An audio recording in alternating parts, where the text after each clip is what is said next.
유럽에 있어서 중세 사회는 기독교가 중심이었습니다. 하지만 이것이 좋게만 작용한 것이 아닙니다. 교회가 권력을 가지고부터는 부패하기 시작했고 성직자들도 변질되기 시작했습니다. 그저 교회라는 그 틀 아래서 많은 부정부패가 생겨나게 되었습니다. 하지만 이것을 보면서도 사람들은 이 잘못을 아무도 책잡을 수가 없었습니다. 왜냐하면 그것을 말한다는 것은 곧 죽음을 의미했기 때문입니다. 그런데 그 죽음을 무서워하지 않고 마다 않고 극복하고 일어난 사람이 있었는데 그 사람이 우리가 잘 아는 마틴 루터라는 사람입니다. 종교개혁의 시발점은 바로 교회의 면죄부 판매에서부터 불이 붙게 되었습니다. 당시의 교황청과 가톨릭 교회는 그 부패한 생활을 하면서 늘 재정적인 적자에 놓여 있었습니다. 하지만 그럼에도 불구하고 정신 차리기는커녕 여전히 자신들의 일을 하기에 바빴습니다. 그 거대한 성 베드로 성당을 짓기 위해서 여전히 많은 돈을 걷어들이기를 그치지 않았습니다. 면죄부라는 것은 잘 아시겠지만 돈을 내면 그 사람의 죄가 사함을 받는다라는 증서 같은 겁니다. 그래서 그 돈을 상자 속에 헌금함 속에 넣어서 그 짤랑하는 소리가 난다면 그 소리로 인해서 지옥의 불길에 있던 그 영혼이 그 소리 듣고 튀어나온다 이렇게 생각을 했습니다. 그렇게 설교를 했다고 합니다. 그리고 심지어 성모 마리아를 범한 죄도 이 면죄부를 사게 되면 용서받을 수 있게 된다 이렇게 말을 하면서 유혹을 했습니다. 우리가 지금 생각하면 참 우스운 이야기이지 않습니까? 어떻게 돈으로 죄를 회개할 수 있을까? 이렇게 말도 안 된다 이렇게 생각하면서 우스운 얘기로 생각 들릴지도 모르시겠지만 당시의 사람들은 성경을 아무나 볼 수가 없었습니다. 교황 및 몇몇 권위자들만 성경을 보았기 때문에 그 교황이 곧 하는 말이 곧 진리인 줄 알고 믿게 되었던 것이죠. 그래서 면죄부 판매를 할 때에도 사람들은 아무런 의심을 하지 못했습니다. 그런데 루터는 성경을 보게 되었는데 이것이 사실이 아니었구나라는 것을 깨닫게 된 것입니다. 그래서 당시 비텐베르크 성 교회 정문에 95개에 되는 방방문을 가지고 써서 크게 붙이면서 점점 더 그게 불길이 되어서 개혁의 바람이 불게 되었고 결국 유럽 전체로 확산이 되었던 것입니다. 이러한 종교개혁으로부터 생긴 것이 바로 오늘날의 개신교라 말할 수가 있습니다. 교회는 머물면 타락하게 되고 개혁하면 새로워지게 되는 것입니다. 우리 장 칼뱅이라고 하는 사람도 이렇게 말을 했습니다. 교회는 날마다 개혁되어야 한다 이렇게 말을 했습니다. 마틴 루터처럼 장 칼뱅처럼 개혁에 힘쓰고자 했던 사람이 오늘 본문에도 나오고 있습니다. 오늘 본문에는 느헤미야라는 사람이 나오고 있는데 이 사람은 예루살렘의 성벽을 재건하기에 힘쓰던 사람이었습니다. 이 느헤미야는 페르시아 그 나라의 그 술관원이었습니다. 술관원이었는데 어느 날 예루살렘 성에 성전이 불탔다라는 그 소식을 듣고 내가 그 예루살렘으로 내려가서 그 무너진 성전과 성벽을 일으켜야겠다라는 마음에 불붙는 뜨거운 소명을 가지고 예루살렘으로 다시 내려가게 되었습니다. 이스라엘은 잘 아시다시피 우리나라가 남한과 북한으로 있듯이 이스라엘도 남유다, 북이스라엘이 있었는데 북이스라엘은 먼저 망하게 되었고 이어서 남유다도 바벨론이라는 나라에 멸망하게 되었습니다. 그 남유다가 멸망할 때 그 자신들이 자부하던 그 성전이 무너지고 말았습니다. 바벨론으로 인해서 무너졌는데 당시의 백성들은 좀 안일한 생각을 가지고 있었던 것 같습니다. 하나님께서 임재하시고 하나님께서 역사하시는 그 성전을 하나님께서 설마 무너뜨리기까지 하겠어 이렇게 이 생각을 하면서 무너지지 않을 거야 이런 마음을 가지고 살아갔습니다. 그런데 그 사람들의 그 생각과는 다르게 하나님께서는 그 이스라엘 백성들의 죄악을 도무지 더 이상 볼 수가 없으셨습니다. 그래서 그 죄악을 참지 못하시고 결국 자신이 세우신 그 성전을 무너뜨리시면서까지 자신의 진노를 보여주셨던 것입니다.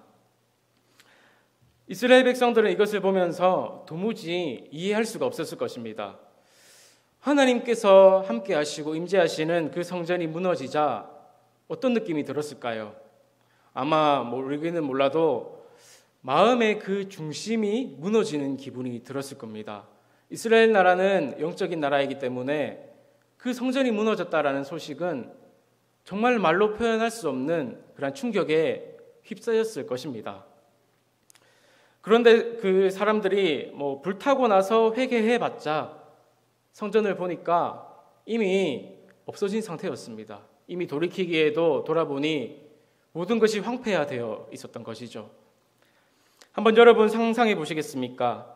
우리가 지금 이 예배 드리고 있는 이 원미동 교회도 정말 이 지역 가운데 소명이 있으셔서 세우신 교회인데 이 교회가 무너졌다 한번 생각해 보십시오. 없어졌다 생각해 보면 아마 상상이 잘 되지 않으실 겁니다. 그런데 당시에 그 예루살렘 성전은 더 대단한 것이 뭐냐면 단일 성전이었습니다. 그래서 당시에 사람들은 예루살렘의 절기를 지키러 올라가고 거기서 절기를 지키고 이렇게 했었습니다. 오늘날로 따지자면 서울에 성전이 하나 있는데 우리가 그때마다 절기마다 서울에 있는 그 하나의 성전을 향해서 가는 겁니다. 그런데 그 하나의 성전이 무너졌다고 생각한다면 그 충격이 어떤 충격인지 우리는 말을 하지 않아도 그 하나밖에 없는 성전이 무너졌다는 사실이 정말로 큰 충격이라는 것을 알 수가 있습니다. 이러한 보아서 하나님께서는 죄악을 참지 못하시는 분이구나라는 것을 우리는 알 수 있게 되죠. 성전이 회파되고 나서 백성들은 아마도 분명히 그 어떤 백성들은 그제서야 회개하고 하나님 잘못했습니다. 회개 기도를 하면서 용서를 구했을지도 모릅니다. 하지만 바벨론의 포로로 잡혀가 있으면서 회개도 하면서 다시 돌이킬 수 없다는 것을 알았지만도 그 마음의 그 중심의 소망 가운데에는 여전히 그 성전을 다시 한번 회복해야겠다라는 그 소망, 다시 한번 세우면 좋겠다, 뜻이 맞는 사람들끼리 마음을 모았으면 좋겠다, 이런 생각들을 그 마음 중심에 하고 있었을 것입니다.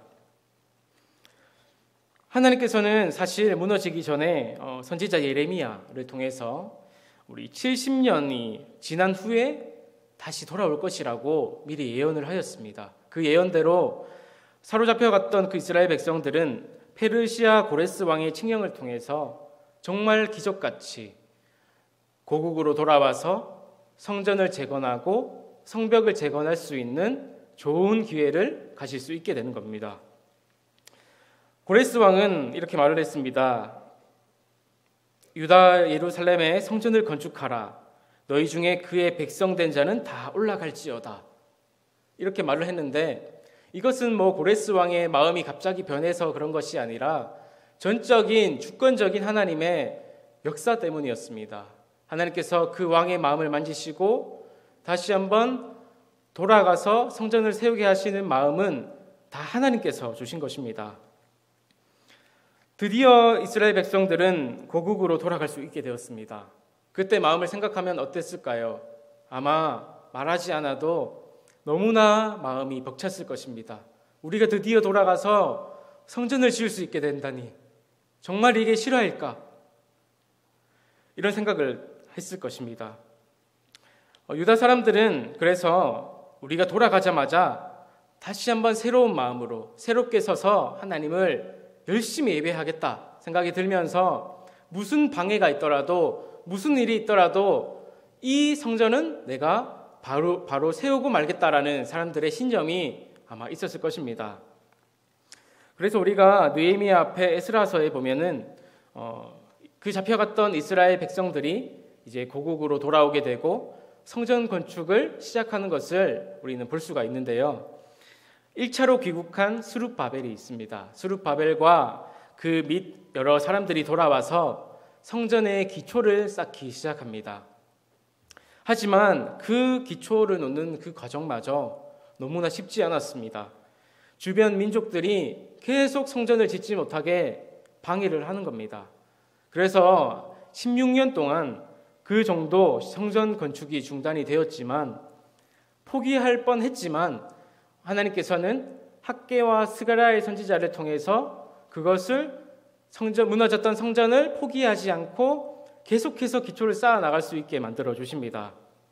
그래서 그 예언에 힘입어서 그 말씀에 힘입어 다시 성전을 건축하게 되는 거죠. 성전을 건축할 때에도 많은 방해 세력이 있었습니다. 더 나아가서 느헤미야도 성벽을 재건한 사람입니다. 52일 만에 주변의 모든 방해들을 물리치고 그 성벽을 재건하게 되었는데 그 대적들이 방해하고 있는 모습이 오늘 본문 말씀에 나오고 있는 것입니다. 우리 오늘 본문 1절 말씀 우리 보시면 산발랏이 분노하는 장면이 나오고 있습니다. 산발랏이 우리가 성을 건축한다함을 듣고 크게 분노했다 이렇게 나오고 있습니다. 그리고 조롱을 하기 시작하는데 어떻게 조롱을 하냐면 3절입니다. 그들이 건축하는 돌 성벽은 여우가 올라가도 무너지리라 이렇게 말을 하고 있습니다. 여우는 무겁지도 않고 무거운 동물이 아니지도 않습니까? 그런데 그 여우가 올라가도 성벽이 무너질 거라는 이 말은 그냥 조롱입니다. 조롱. 너희 그 만들어봤자 금방 무너질 거야 이렇게 말하는 거죠. 아마도 왜 이렇게 성전을 짓는 것을 방해했냐면 추측해 볼 수 있는 것은 성전이 완성되게 되면은 그 성전을 중심으로 인해서 많은 그러한 귀한 공동체가 형성되게 될 겁니다. 성전이 만들어졌다 소식을 듣게 되면 많은 흩어졌던 이스라엘 사람들이 그 소식을 듣고 다시 모이게 될 것이고 사람이 모이게 되면 그 가운데서는 힘을 형성하게 됩니다. 그 모이는 힘이 아마 무시하지 못할 것이고 또 자기들에게 나라에게도 방해가 되지 않을까 또 자기들끼리 모여서 무슨 악당 모의를 하지 않을까 이런 저런 생각 때문에 아마도 그렇게 방해를 했던 것 같습니다. 이 방해를 했을 때 얼마나 낙심이 되었을까요? 느헤미야는 그 낙심되는 그 상황 가운데에서 그들에게 다가가서 맞대응하고 또 그들의 말을 들으며 상처를 입기보다는 가장 먼저 한 일이 하나님께 나아갔다는 것입니다. 우리 4절 한번 보시면 느헤미야의 기도를 볼 수가 있습니다. 우리 하나님이여 들으시옵소서. 우리가 업신여김을 당하나이다. 원하건대 그들이 욕하는 것을 자기들의 머리에 돌리사 노략거리가 되어 이방에 사로잡히게 하시고. 사실 그리스도인들이 삶 속에서 신앙생활을 하다 보면은 주위에 많은 핍박을 받을 때가 있습니다. 세상 사람들은 이렇게 말을 합니다. 보이지도 않는 하나님을 어떻게 믿느냐?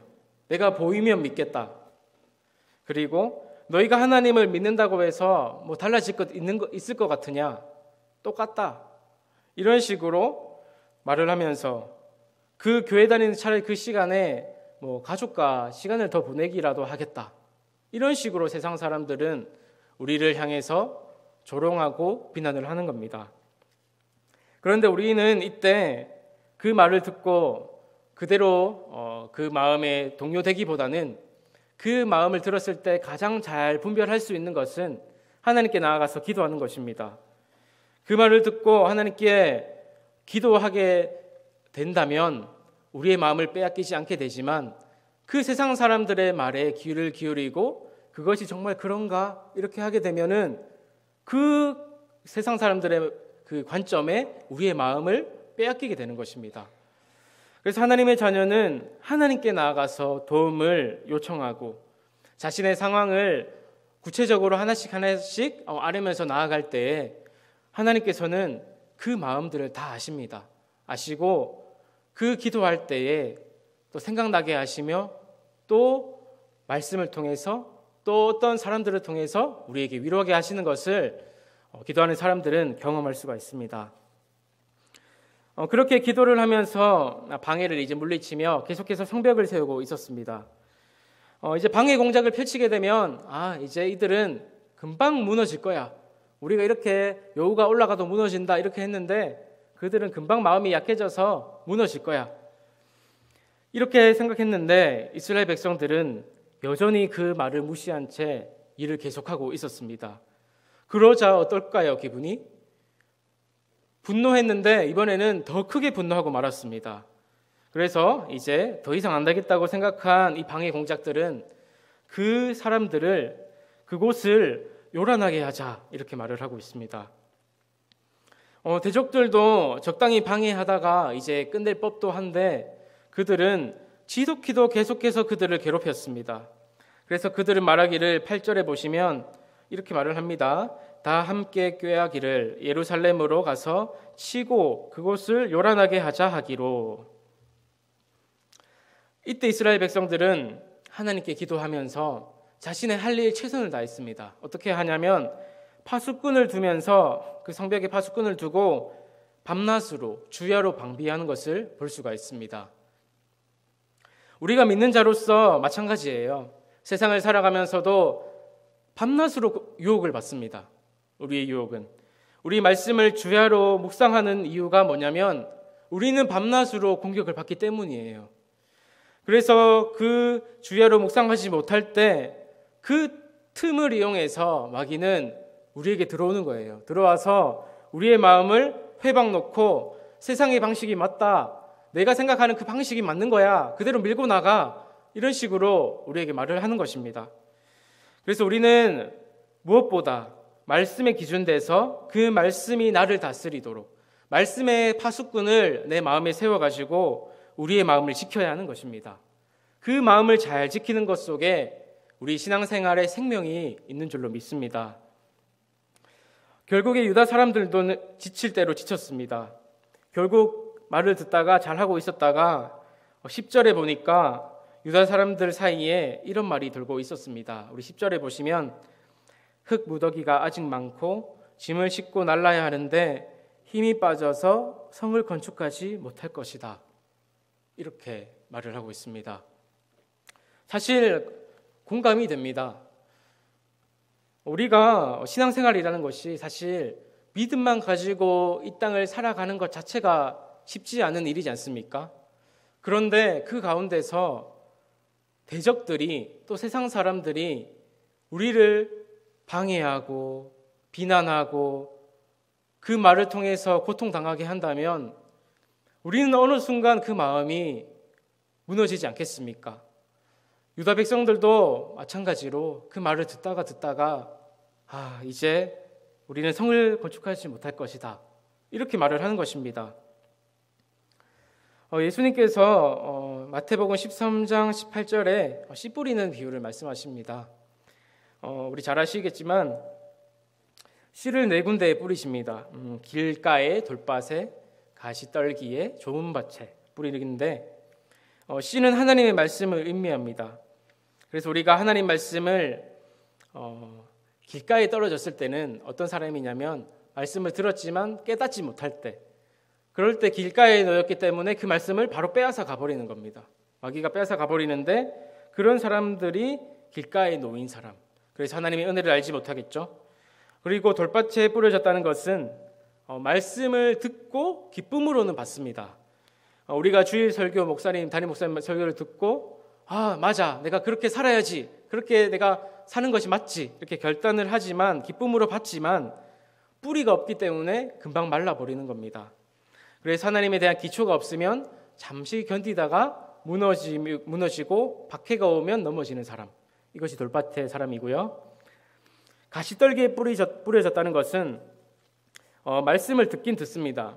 듣지만 가시떨기를 보면 가시가 되게 많지 않습니까? 엉겅퀴가 많으면 좀 이렇게 헤쳐나오기가 힘들듯이 우리가 세상의 그 염려와 재물이라는 그 가시밭길 속에서 갇혀가지고 나오지 못해서 그 말씀의 열매를 결실하지 못하는 사람들을 가시떨기에 놓인 사람들이라고 말을 하고 있습니다.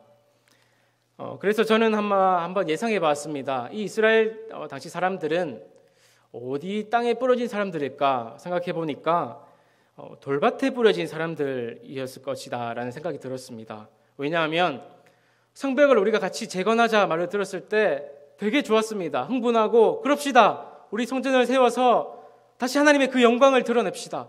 그 이전의 영광을 되찾읍시다.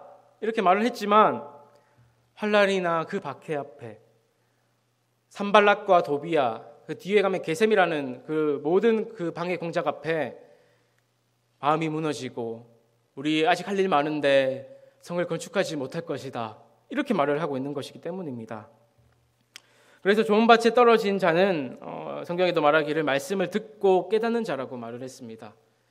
말씀을 듣고 깨닫는다라는 것은 어떤 것이냐면 우리 그 당시 사람들에게 비추어 본다면 하나님께서 그 허물어진 성전과 성벽을 고레스 왕의 칙령을 통해서 재건하게 하셨더라면 그것을 이루실 것을 믿고 끝까지 나아가는 것입니다. 우리에게 마찬가지로 직분을 맡기신 것은 각자의 직분이 다 다르지만요, 그 직분을 맡기신 것은 우리가 그 직분을 감당할 수 있기 때문에 그 직분의 자리로 부르신다는 것입니다. 그래서 우리가 그 직분을 가졌을 때 그 유혹이 오고 방해 공작이 온다고 할지라도 포기하지 않고 끝까지 잘 이겨내 나가야 하는 것입니다. 세상은 우리를 향해서 여러 가지로 공격합니다. 제가 이번에 30대, 40대 분들 일일이 연락하면서 30대, 40대 분들의 가장 신앙에 방해되는 요소가 뭘까 한번 생각해 보니까 바쁨이었습니다. 바쁨. 30대, 40대 분들은 보통 직장 생활을 한창 하실 때이고 너무나 바쁜 직장 생활로 인해서 참 현실적으로도 교회 일에 참여하기가 쉽지가 않습니다. 그래서 우리는 그 바쁠 때 이러한 유혹들을 받을 수가 있는 것 같습니다. 이렇게 바쁜 나날에 교회에서 헌신할 시간이 어디 있나? 차라리 그 주일 하루 쉬는 시간에 가족들과 조금 시간 보내고 주위의 사람들과 시간 보내는 게 더 맞지 않겠냐? 이렇게 우선순위를 바쁘다 보니까 세상을 향하게 만듭니다. 이렇게 우리를 세상을 바라보게 하며 바쁨이라는 것을 통해서 우리를 시험에 들게 하는 것입니다. 그 유혹이 올 때 마귀가 제일 좋아하고 대적들이 제일 좋아합니다. 그런 것을 통해서 대적들은 더 큰 기회를 잡는 거죠. 백성들이 이제 성을 건축하지 못할 거야 하니까 그래 잘 됐다 싶어가지고 더 강하게 말을 하고 있는 것을 볼 수가 있습니다. 모든 것이 이제 수포로 돌아가게까지 만들고 있습니다. 우리 11절을 한번 보시겠습니다. 우리 원수들은 이르기를 그들이 알지 못하고 보지 못하는 사이에 우리가 그들 가운데 달려 들어가서 살육하여 역사를 그치게 하리라 하고, 어떻습니까? 살육해서 이제 역사를 그치게 하겠다 이렇게 말을 하고 있는 것입니다. 정점을 찍고 있는 것입니다. 그 일을 하는 사람들을 죽인다까지 말을 하면서 엄청나게 좌절을 주고 있습니다. 우리가 그 죽음이라는 그 위협 앞에 그 누가 좌절하지 않을 수가 있을까요? 너 신앙생활하면 너 계속하면 죽일 거다 이렇게 말을 하면 정말 두려울 거예요. 그런데 더 나아가서 12절에 유다 사람들이 말하기를 그들이 우리를 치려한다라고 몇 번이나 말했냐면 10번이나 말을 하면서 거의 세뇌되듯이 말을 했습니다. 우리가 한 번 좌절되는 말도 들으면 좌절스러운데 무려 10번이나 들으면 거의 패닉 상태가 아니지 않겠습니까? 그런데 그 가운데서 더 대단한 사람은 바로 느헤미야입니다. 우리 13절에 보시면 내가 성벽 뒤에 낮고 넓은 곳에 백성이 그들의 종족을 따라 칼과 창과 활을 가지고 서 있게 하였다. 이렇게 말을 하고 있습니다. 그 죽인다의 그 협박 아래에 어떻게 하냐면 칼과 창과 활을 가지고 서 있게 했다고 말을 하고 있습니다. 한마디로 죽인다 그 협박 아래 두려워하지 않고 맞대응하고 있는 겁니다. 그래, 한번 죽여볼 테면 죽여봐. 나는 맞대응할 거야. 사실 믿지 않는 사람들이 우리를 막 방해하지 않습니까? 너 교회 다니면 내가 이렇게 할 거야. 너 한 번만 더 이렇게 교회 청소한다고 빠지면 내가 너를 가만히 두지 않을 거야. 제가 군대에 있을 때도 계속 교회 가니까 수요일 날 또 주일 날 토요일 날 가니까 선임들이 너는 군대 가려고 교회 가려고 군대 왔냐? 이랬습니다. 저한테. 그만큼 저는 당연히 가야 된다고 생각해서 갔지만 선임들은 그렇게 생각하는 것입니다.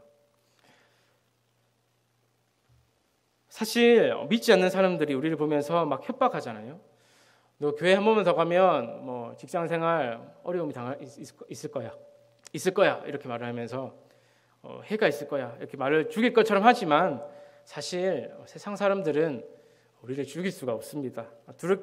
그냥 두렵게 만드는 것이 악한 영의 특징인 것이죠. 제가 거제도 있을 때 청년회를 담당하던 그 집사님의 모습이 한번 생각이 났습니다. 그 집사님이 거제 이제 조선소를 다니시는데 직장에 입사하자마자 어떻게 선포를 했냐면 나는 크리스천이기 때문에 술을 마시지 않겠습니다. 이런 말을 했다고 합니다. 사실 이 선포조차 사실 쉬운 것이 아니지 않습니까? 그런데 선포하니까 처음에는 그래 네 한번 그렇게 해봐라. 네가 이기나 내가 이기나 상사가 그래 한번 보자 이렇게 했다고 해요. 처음에는 그래서 상사가 이제 술을 따라줬을 때 받지 않았다고 합니다. 윗사람이 따라주는데 받지 않은 것이 사회생활 하신 분들은 너무나 어려운 것인 줄 잘 알고 있으실 텐데 받지 않고 안 먹겠다고 했답니다. 그러자 막 정말 때렸다고 해요. 왜 안 먹냐? 네가 그렇게 잘났냐? 이렇게 때렸다고 해요. 그런데도 끝까지 안 먹었답니다. 그래서 그 모습을 보고 야, 네가 진짜 예수쟁이다 이렇게 말을 했다고 해요. 그래서 사람들이 처음에는 막 비유는 어조로 그래 네 잘났다 이렇게 했지만 나중에는 술 먹고 나서도 막 기도 한번 해주세요 목사님 아닌데 목사님 기도 한번 해주세요 이런 식으로 기도 부탁을 했다고 해요. 처음에는 장난이고 그냥 조롱 삼아서 하는 말인 줄 알았는데 진짜 기도해달라는 것이었어요. 그들의 마음이 너무 힘들고 지치니까 기도해달라고. 그래서 그 집사님은 아직까지도 그 신조를 지키고 그 직장에서 아마 예수쟁이로 소문난 집사님입니다. 그래서 세상은 자신의 방법대로 안 따르면 우리를 죽일 듯이 덤벼듭니다. 다니엘도 마찬가지예요. 누구든지 왕 외에 어떤 것에든지 사람에게나 또 신에게나 사람에게 무엇을 구하면 사제굴에 넣기로 했습니다. 왕 말고 다른 사람에게 구하면 그렇게 되는데 다니엘은 이 조서에 왕의 도장이 찍힌 것을 알지만도 윗방에 올라가서 하루 3번씩 무릎을 꿇고 하나님께 기도했다. 이렇게 말을 하고 있습니다. 그럴 때 하나님께서는 어떻게든 그 상황 가운데서 또 다니엘도 지키신 것을 우리는 알 수가 있는 것이죠. 느헤미야는 이 모든 상황 앞에서 이제 사람들을 위로하고 있습니다. 우리 14절입니다. 우리 14절은 한번 같이 읽어보겠습니다. 시작. 내가 돌아본 후에 일어나서 귀족들과 민장들과 남은 백성들에게 말하기를 너희는 그들을 두려워하지 말고 지극히 크시고 두려우신 주를 기억하고 너희 형제와 자녀와 아내와 집을 위하여 싸우라 하였느니라. 아멘. 이 느헤미야의 말과 같이 우리는 세상을 두려워하지 말고 지극히 크고 두려우신 주를 두려워해야 하는 것입니다. 몸은 죽여도 영혼은 능히 죽이지 못하는 자들을 두려워하는 것이 아니라 우리 성경에 나와 있잖아요. 몸과 영혼을 능히 지옥에 멸하실 수 있는 그 일을 두려워하는 것이 우리에게 더욱 필요하지 않을까요? 중요한 것은 우리의 두려움의 그 대상에 따라서 행동이 결정된다는 것입니다. 우리가 그 두려움의 대상이 세상이잖아요. 그러면 우리는 그 세상을 보며 우리는 낙심하게 되지만 우리의 시선이 하나님께 두게 된다면 하나님께서는 우리에게 두려움을 주시지 않습니다. 평안을 주시고 기쁨을 주시고 이겨낼 힘을 주시기 때문에 그 성벽을 완공할 수 있게 되는 것입니다. 그래서 우리가 방금 드렸던 찬양 중에서도 시선이 있었는데 그 우리의 시선이 세상의 그 사람들, 세상의 관점이 아니라 하나님께 우리 시선이 향하고 그러한 관점이 있어야 될 줄로 믿습니다. 무엇보다 이렇게 대적들의 위협 가운데서도 마음을 지킬 수 있었던 것은 하나님을 향한 그 외침이 있었습니다. 우리 4장 9절에 보시면 우리가 우리 하나님께 기도하며 그들로 말미암아 파수꾼을 두어 주야로 방비하는데, 우리가 우리 하나님께 기도하며 나아갔을 때 분명 하나님께서는 그 순간을 이겨낼 만한 힘을 주셨을 것입니다. 그리고 오늘 읽지는 않았지만 뒷구절에 보면요, 계속해서 방해합니다. 엄청나게 끈질기게 포기하지 않고 방해하는데 한번 보겠습니다. 제가 간단하게 설명드리겠습니다. 17절 보시면 이스라엘 사람들이 한 손으로 일을 하면서 한 손에는 병기를 잡고 성벽을 지었습니다. 대단하죠? 그리고 21절에 무리의 절반은 동틀 때까지 별이 나기까지 창을 잡고, 절반은 경계를 섰습니다. 이스라엘 백성들의 절반은 경계를 서고, 22절에 밤에는 우리를 위하여 경계를 서고 낮에는 일을 하겠다. 반은 경계를 섰고 반은 낮에 일을 하겠다. 이렇게 말을 하면서 20절에 하나님이 우리를 위하여 싸우시겠다. 이렇게 말을 하고 있는 겁니다. 이처럼 성전을 비롯하여 성변을 재건하는 그 과정 가운데 많은 과정이 있었고 많은 방해가 있었고 어려움이 있었습니다.